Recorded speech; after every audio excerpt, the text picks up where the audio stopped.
as this conference has been going on, so we're only like halfway through it at this point, but I took a few notes of some of the things that just came up. I mean, there's been so much, but just to briefly summarize a few of them, we've talked about the impact of the private sector being deeper in place, stress as the #1 problem, brain hacking, love that. Well, I don't love it, I love the term. Being fully present at all times, meditation, that we will have success when love is not a dirty word. Love that, the power of love, and on. And today we're going to hear a lot more about some of these things. But I think what comes out of all of this is love, obviously, is so important, and perception.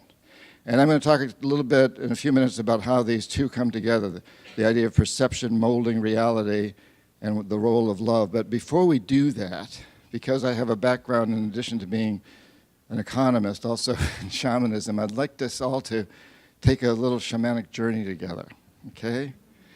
So why don't you get really comfortable? Feet flat on the floor, like we were doing yesterday, with your back straight, letting your butt settle into the seat, closing your eyes. Let's all take a deep breath together. Let it out with a good sound. Let's do another one. And one more.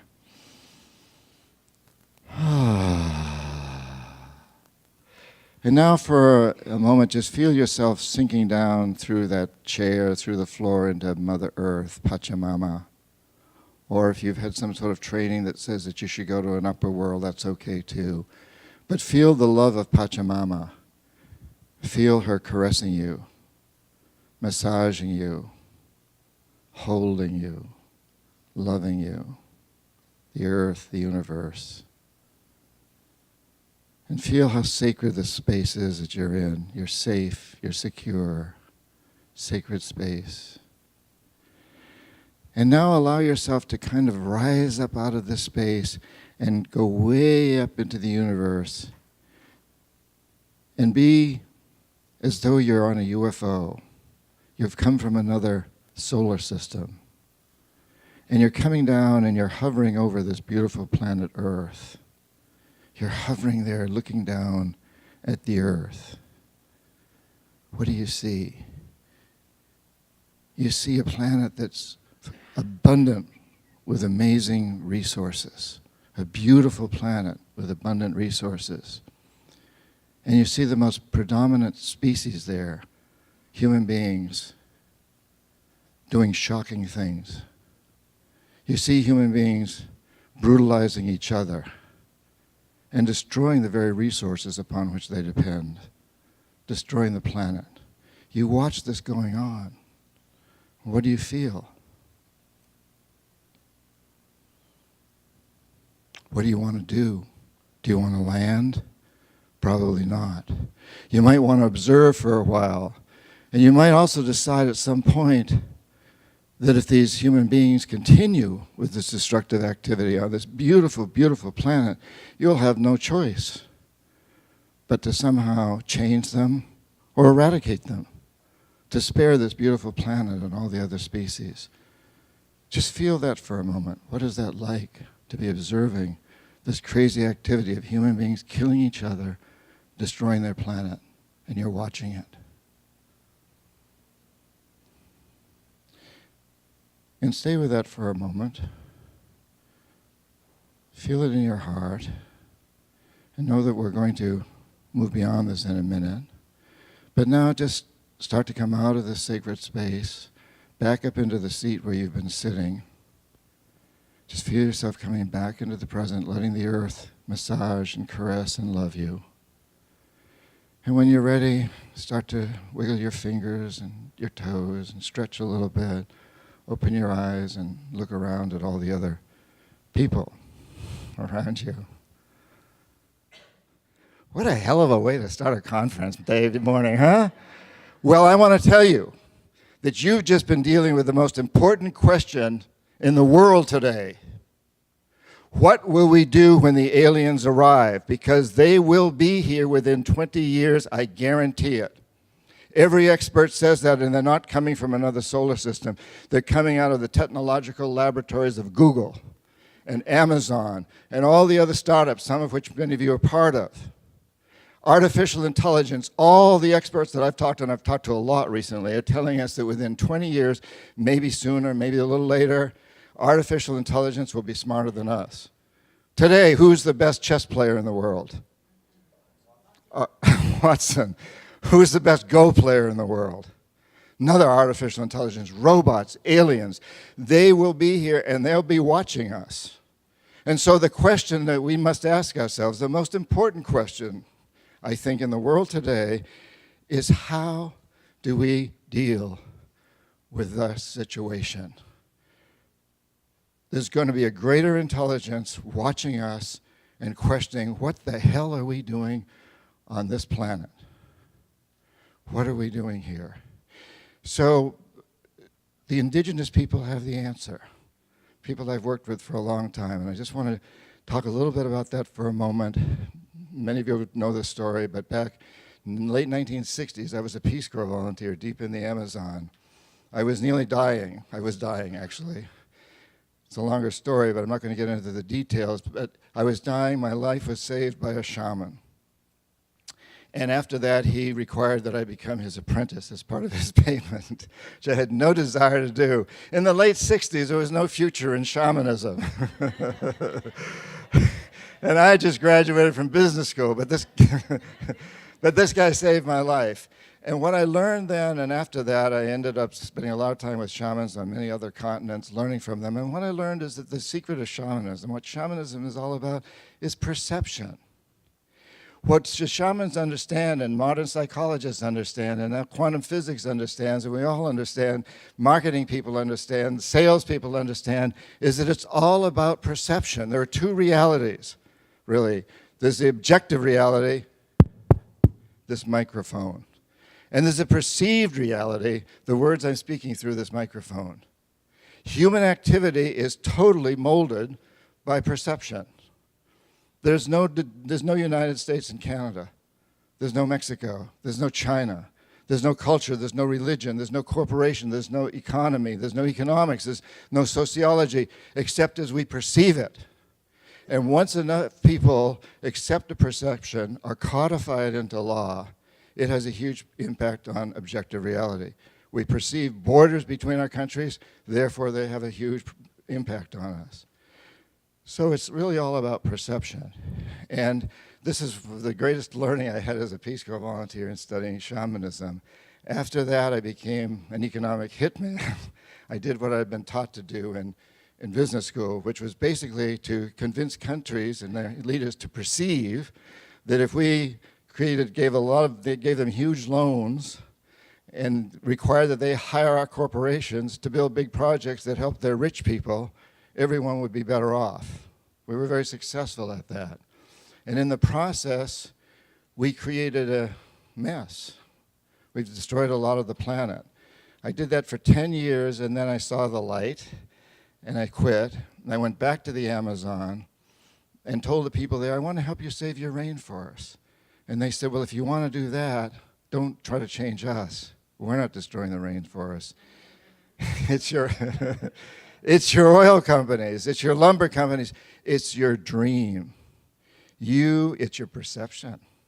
You people have had a perception, a dream about creating big buildings, heavy industry, lots of automobiles. That dream has served a purpose, but now you're realizing it's out of balance. You must have a new dream. Go back and teach your people a new dream. And that's when I came back and founded Dream Change, which now Samantha is leading so beautifully. The idea of changing the dream, out of that came the Pachamama Alliance. Many of you are Pachamama Alliance people. Many of you have been to the Amazon and met these people. As I look out, I see familiar faces. Those of you who haven't, it's time you did. Pachamama Alliance has great trips. I do trips. I've got one coming up in Colombia, and another one to the Kogi people of Colombia, another one to the Mayan people in Guatemala in December and January. You can go to johnperkins.org or pachamama.org. So what has come out of all of that, the jobs that I did and so forth, is an economic system, a social, political, economic system that is failing us. And that's what this conference is all about. How do we change that?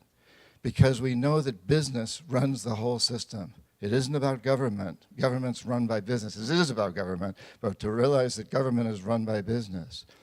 And there was a moment in history when this idea of perception changed everything. 1976. So I went to business school before 1976. I was taught that a good CEO makes a decent rate of return for investors and performs a public service, takes good care of his employees and customers and suppliers and the community, pays taxes, imagine that, and donates money to school systems and recreational facilities, etc. 1976, all of that changed. Milton Friedman won the Nobel Prize in economics.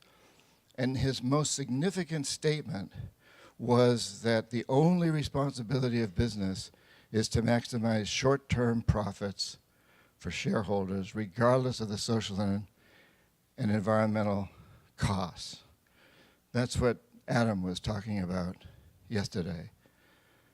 That system that's been created that's about profit maximization, it's created something that I call a death economy, an economic, political, social system that is destroying this planet, that you just looked at from outer space. A system that's consuming itself into extinction, in essence. And what we're talking about here is how to change that into a life economy, an economic, social, political system that pays people to regenerate destroyed environments, to clean up pollution, to develop new technologies, to recycle, to develop technologies that will not destroy the earth, that don't ravage the planet. And all of our speakers yesterday were talking about being part of that system, a life economy that's based on love. And the secret, what the people of the Amazon have always known, is that we have to love our resources. We have to love the future generations, not just of human beings, but of all creatures. About a month ago, it was in August, whenever that was, I was in the Amazon with the Achua people, and I was with a hunter, man who had a blowgun. He aims a blowgun at a bird up here, and then he puts the blowgun down without shooting. I said, what happened?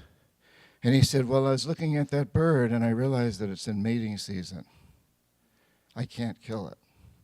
Because no matter how hungry my children are today and would like that bird in the stew that my wife is making, if I kill that bird now, its children will die. And the future dies with that. Later that night, we sat around the fire and he said, he said to me, it's all about love. I love that bird. That bird eats mosquitoes, it eats insects, we eat the bird, and so on. There's a cycle here. But I won't kill anything that doesn't give me permission. And that bird, because I know it's in mating season, I know the bird is not giving me permission. Beautiful.